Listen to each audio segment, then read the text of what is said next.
To my understanding, and you know, Chuck Laudner is someone who's been a very close advisor, is now working for us on the campaign team, and knows more about the Iowa caucuses, maybe more than anybody, but maybe you. And he was stunned. He said, "This is the highest percentage of certification we've ever had in an Iowa caucus." I mean, we've decided Iowa caucuses was 70% of it, and to have 99 point whatever and 200 and some votes, of which spread out over 8 precincts. You know, which, if we counted them, I won by even more.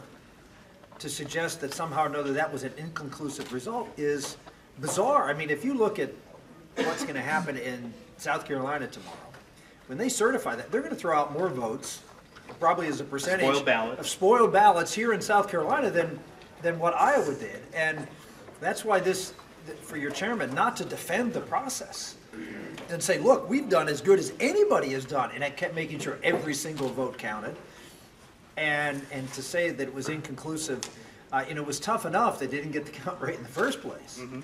And Mitt Romney got 2 weeks of saying he won Iowa, and now, you know, when we actually do win Iowa with certified, they sort of pull the rug out from under us there. It was at first disturbing. If you read the papers this morning, Wall Street Journal, USA Today, inconclusive. I mean, this is, well,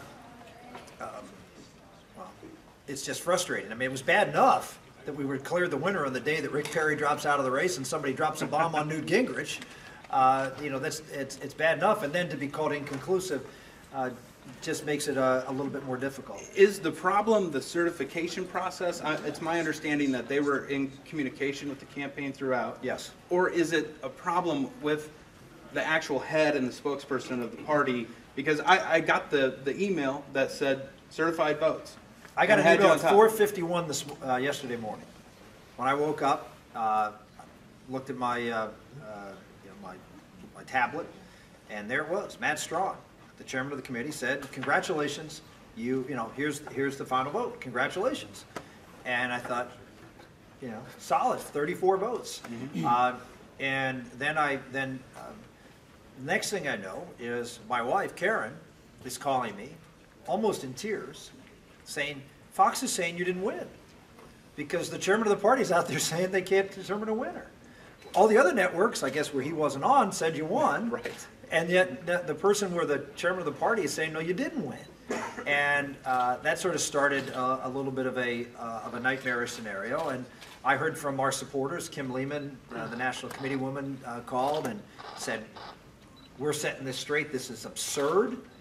And you know, Chuck was talking to other people in the state, and you know, our feeling was, obviously this is damaging to us because we won, and we clearly won, but it's also damaging to the Iowa caucuses. And as someone who now has a very deep affinity for the Iowa caucuses, and I say that not tongue-in-cheek, but in all seriousness, the Iowa caucus gave someone who didn't have a whole lot of money, didn't have Wall Street money, didn't have, you know, anything but good ideas, hard work, and ability to relate to voters, and did exactly what the Iowa caucus is supposed to do, which is give the candidate that is a strong conservative conviction candidate who goes out and works and communicates that message the opportunity to get in the field and make their case. And you know, by the actions of one or I don't know how many more people, that process may be in jeopardy now. You had a strong debate last night at the CNN debate. A lot of people had you in their winners column. Not everybody? Not everyone. There's a few, you know, haters out there. I'm looking around. Anyway, but okay. A lot of good reviews last night. Tomorrow, people go to vote. How do you feel about South Carolina? I feel great. I will tell you, earlier in the week, I was a little bit concerned.